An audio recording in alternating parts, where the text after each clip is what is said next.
Hello, Des Moines Mom. My name is Kara Canuck, and I am one of the co-owners of Des Moines Mom. And we are here with another edition of Mental Health Mondays. And today we are speaking with Jen Stimson, excuse me, and she is the manager of the Blank Children's Star and Developmental Center. Tell me a little bit about yourself and what you do, Jen. Oh, Kara, thank you so much. I am so excited to be here. Um, Mental health is a passion of mine. Mhm. And obviously we know that kids have been struggling lately. And so I'm really excited to be able to talk about this issue and share some insights on how parents can help support their kids. At Blank Children's Hospital, we offer a number of different services to help support the emotional needs of children. We do that a little bit out at the Star Center, working with kids who've experienced trauma.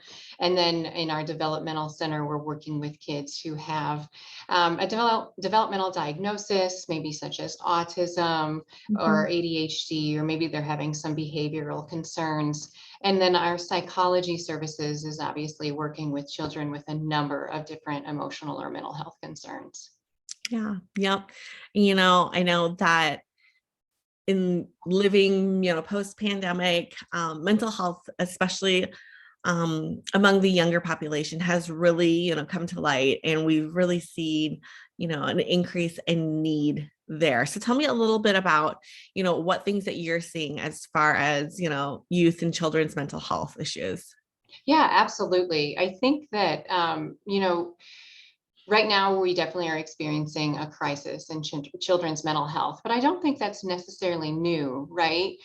Even before the pandemic, children were really struggling. We had 1 in 5 kids who had a diagnosable mental health condition, and suicide had actually become the leading cause of death for children 10 to 24, and that's before the pandemic. And then, these last 2 years have just been incredibly hard. We're seeing kids who are struggling with grief and with loss, and everything that the pandemic has changed in their worlds for the last 2 years. But we're also seeing kids who, there were probably some underlying vulnerabilities for mental health, and the pandemic has just kind of shown a new light on these vulnerabilities and kind of exacerbated them, and so their needs have come through during this time. And I think that's kind of important for us to understand, because I think there's this misperception that maybe once we're managing the pandemic and, the health of our population is improving, that mental health concerns will start, reducing as well. And we actually don't anticipate that happening, because, a lot of this was underlying, kind of lying dormant for years, and this really brought it all to light. And so we do anticipate seeing these needs continue to increase in our youth. Mhm. Um, in Blank in general, we have seen an increase in children coming to our emergency departments with mental health concerns, with suicide ideation. We're seeing kids stay on our inpatient floors for mental health concerns. And I know in our Polk County and, across the state of Iowa, I mean, really across the globe, we've seen the number of suicide attempts increase in youth. And then we've also seen more youth die, as a result of suicide, even kids as young as 10. Yeah, those are, just startling facts and things that we, need to process and think about as parents and caregivers. What are some things that we should look for, or some warning signs that we should look for in our children, that, they're giving us signs or showing symptoms that they're maybe headed into a mental health crisis? Yeah, absolutely. I think you're right. Like, these numbers and what we're seeing is very startling and needs to be taken seriously, obviously. But it also, there's a lot of hope, because there are a lot of things that we can do to support our kids, especially as parents. And so we can talk about warning signs, but before that, if you don't mind, I'd love to talk just a little bit about kind of the safe haven we can create for kids in our homes Yeah. to support them, and then also kind of build that relationships where we can identify these warning signs. Mhm. So first, I think that it's really like a two factors. It's creating that safe space that we talked about, right? Like a safe space for kids, so that they can have a space where they can feel all of their emotions and they can talk about all of their emotions and, learn really about all of their emotions. I'm a mom of five myself. I've got five boys. They're all 9 and under. And so like Bless they you. have, yeah, right. They have, they're all unique individuals and they all have their own unique needs. And some of them do struggle with some mental health or emotional concerns. And so I'm not a stranger to this. And some of the things that we'll talk about, like I've implemented in our home and failed miserably sometimes because, we're all human, but there are definitely a lot of things we can do to build that resiliency, and creating that safe space is paramount. Letting kids know that they can share their feelings. You can create a space where you talk about those feelings routinely. You kind of normalize having a conversation about feelings. At my house, we do that around our dinner table. It may not be like the most exciting if we have guests over, like, hey, we're going to sit around a very large dinner table and talk about our feelings, but it creates that routine for our kids, that they know that those are the conversations we're going to have. Sometimes we talk about, like we pick a feeling. Hey, let's talk about something that surprised you today. When did you feel surprised today? And that helps teach them about different emotions as well.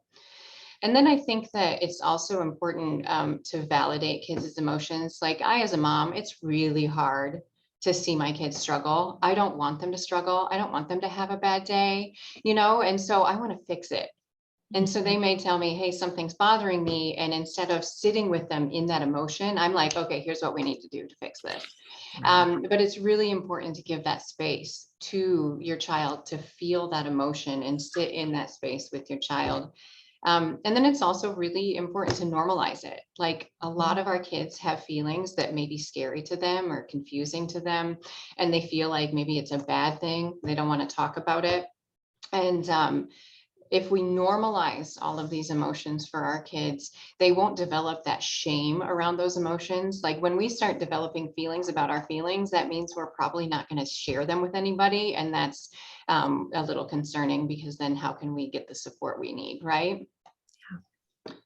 And then some other things, like just really approaching your kids with curiosity. Like I said, all of my kids are so different. I have twins and they are just night and day different. And, not assuming that you know what's going on, but really trying to dig down deep. I mean, how many times have you like asked your child, hey, how was your day? And you get, that was good. It was fine. I'm Yep. fine. Like you can't just, they aren't just going to sit down on the sofa next to you and be like, okay, here are all of the things I struggled with today, and here are all of the friends I interacted with, right? Like you have to dig in and get curious and do the work. um, and then modeling, how we regulate emotions as adults is really helpful for kids, because they're always watching us. They're Yeah. always learning from us.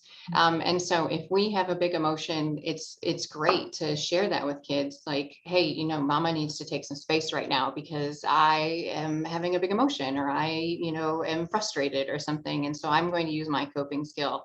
Mhm. And like I said, I fail miserably at this every single day, but if I can do it right one time in my day or one time in my week, that's a win. Mhm. Yeah, absolutely.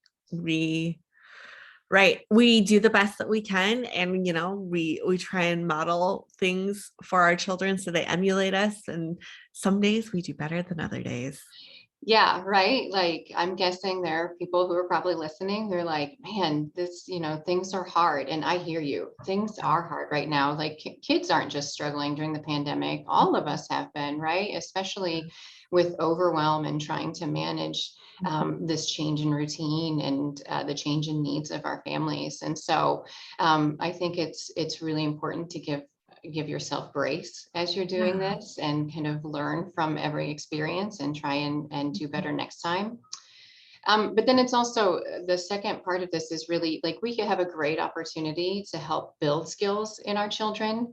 We know that if we can increase emotion skills in our kids, our youth are less likely to have struggles with behaviors. Our adolescents are less likely to develop anxiety or depression, because building these skills help our children prevail in the face of adversity. And, we're all going to struggle at some point in our life. And so if we have the skills to deal with those struggles in an appropriate way, we won't necessarily struggle with mental health concerns.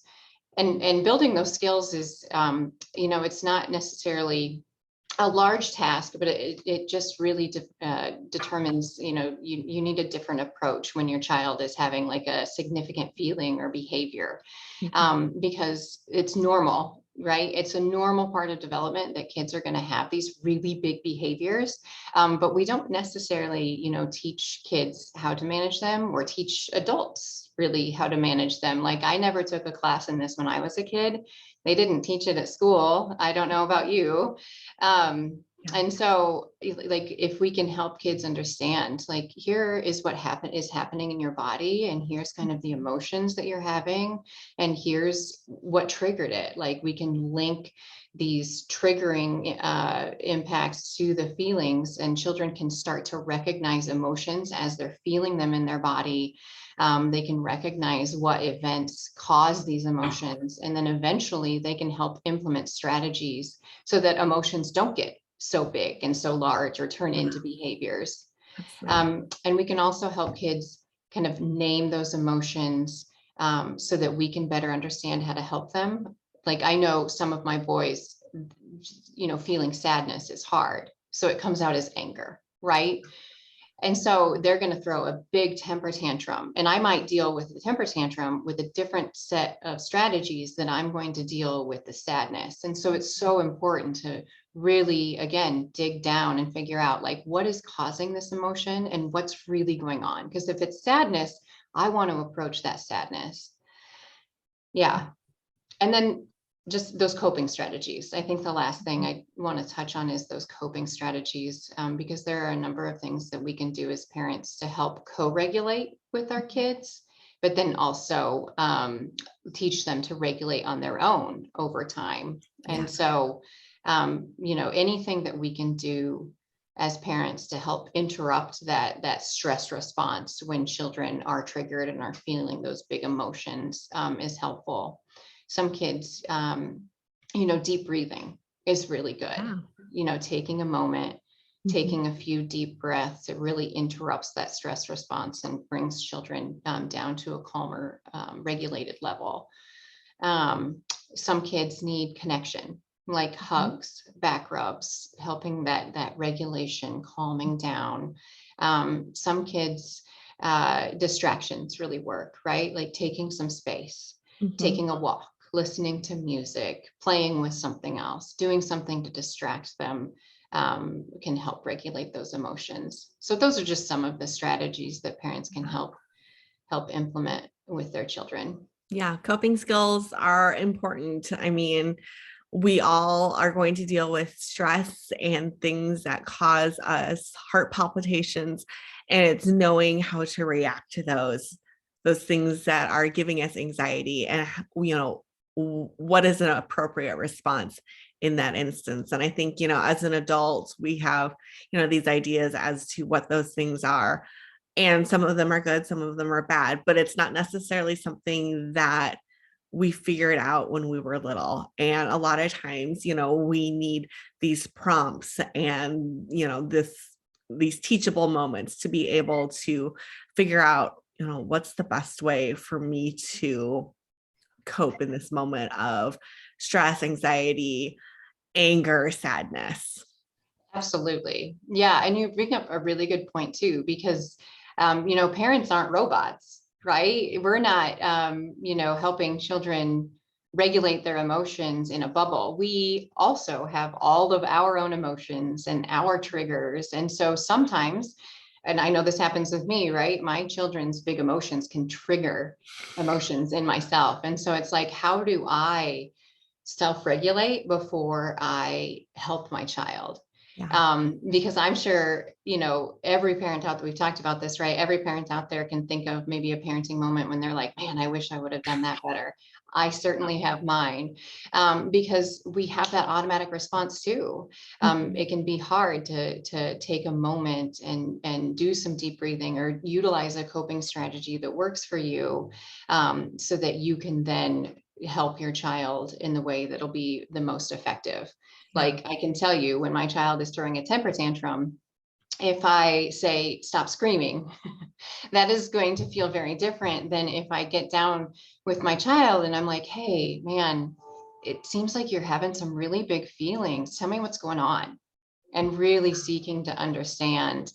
And then, kids will have behaviors, right? Like we need to address those. So once we've helped our child understand the feelings that they're having and regulate and calm down, we can then address behaviors appropriately. Like, hey, buddy, I can totally understand that you were so angry, and I get that. And it's normal to be angry, right? But we can't kick.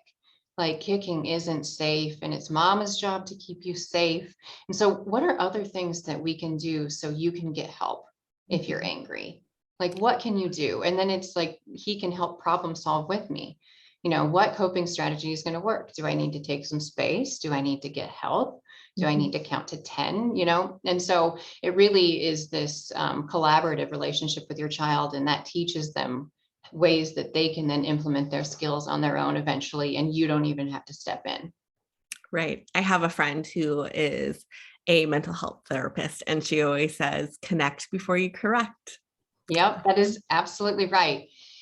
And I think it makes a lot of sense when you think about it in that way, but it's not necessarily our go-to, because what we see is the behavior and we're like, oh man, that behavior is unacceptable. And that may very well be, right? But there is a feeling and a belief that is causing that behavior. And so if we can address that first and help our child calm down, then we can talk about, okay, maybe not an effective coping strategy. What is another way that you can express your emotions? And then with kids, just like adults, right? Even if we tell this to them one time or 10 times, we're creating a new path for them. We have to do this over and over and over again. It takes so much practice. So kids aren't going to get it right the first time or the 10th time or maybe the 20th time, but we keep reinforcing those same patterns. And eventually, that will be a hardwired response for them. Yeah. No, this is all really good stuff. And I think, as parents, we are looking for ways to be able to, support our children and help them manage their emotions and help them to, grow up to be well-functioning members of society and adults. So I appreciate all of your tips and your thoughts. And I think, these are very tangible ways for us to be able to implement them with our own families. Perfect. You'd asked about warning signs, and so I just want to touch on that really quickly. Sure. I think, having these conversations and building this space for children in our homes, obviously it works to help, prevent a lot of these struggles that may develop, but, it's not the end all be all. Some of our children are still going to struggle. So this also enables us to create that relationship where we may see these warning signs even earlier.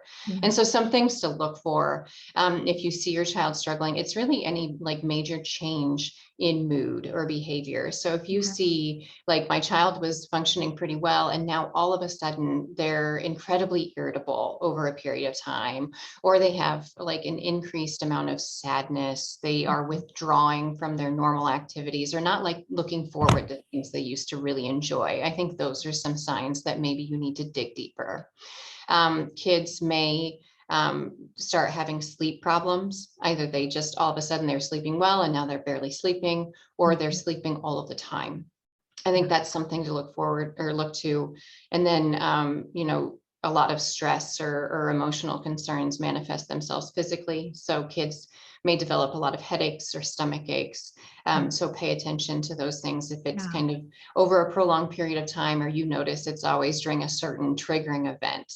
And then, kids may start struggling in school. They may start acting out with behaviors or may engage in risky behaviors.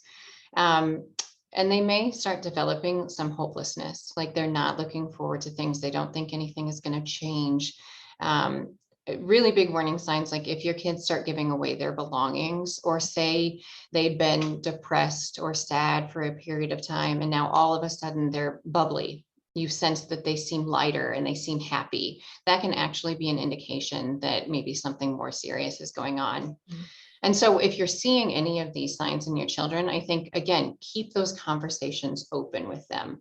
Right. bring it up, just address it. Hey, I've noticed that you've been really sad lately. Like, I'm worried about you. Tell me what's going on. Mhm. And I think there's concern that some parents, maybe they don't want to talk to their parent or to their children about suicide. They don't want to implant that as an idea.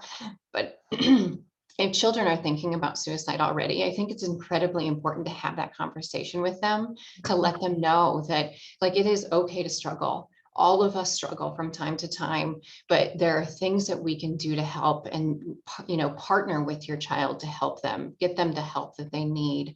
Right. And so really just keeping an eye on these things and being open to having those conversations.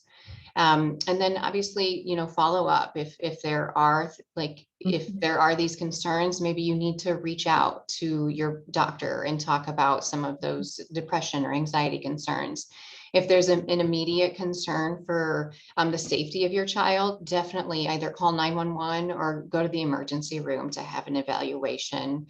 There are different therapies that work for children, and so your doctor can help Yeah. hook you up with the right therapist. And sometimes medication is necessary. And medication can be very effective, especially when it's coupled with therapy. So Yeah. those are kind of the things that I'd look out for in different ways to get kids the help they need. Yeah. No, those are great things for for parents to consider, things for them to kind of keep a close eye on too. So thank you. Appreciate that. Um, Jen, if they are looking to find more information about services that are offered with Blank Children's Star and Developmental Center, how can they connect or find you guys? Yeah, so our phone number out here at the Star Center is 515-224-3300. Mhm. We're located out in West Des Moines, actually. We're at 4055 West Town Parkway. Okay. And you can find information about our services online as well at the Blank Children's website, just by simply searching the Star Developmental Center on Okay. that website. So All right. Well, that is great. I appreciate your time today and all of the good information that you have imparted upon us, Jen. yes, thank you for this opportunity. I really appreciate it. Yep. Thanks, Jen.